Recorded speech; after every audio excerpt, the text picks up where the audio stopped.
हालिया बरसों के दौरान स्पेन में चीनी खानों की मकबूलियत तेजी से बढ़ी है।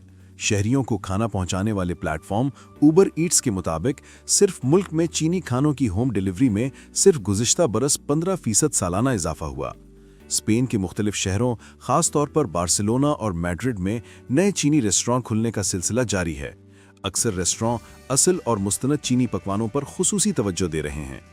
अब जबकि नए चीनी साल की तकरीबात करीब आ रही हैं, हस्पानवी शहरियों की बड़ी तादाद त्यौहार की तकरीबात में शिरकत करके असल चीनी जायकों से लुत्फ उठाने के लिए बेताब दिखाई देती है।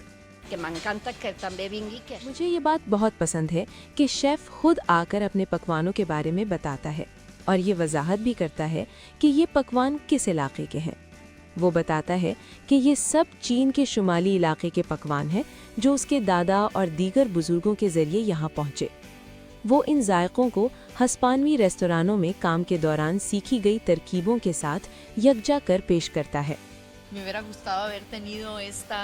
काश मैं चीन के अपने सफ़र से पहले इस रेस्तोरान का तजुर्बा हासिल कर लेती। शायद ये तजुर्बा न सिर्फ मुझे ज़हनी तौर पर बल्कि जज्बात और जायके के लिहाज से भी किसी नए पहलू से रोशनास कराता। रवां बरस बहार का त्यौहार, जिसे चीन का नया साल भी कहा जाता है, 17 फरवरी को मनाया जा रहा है।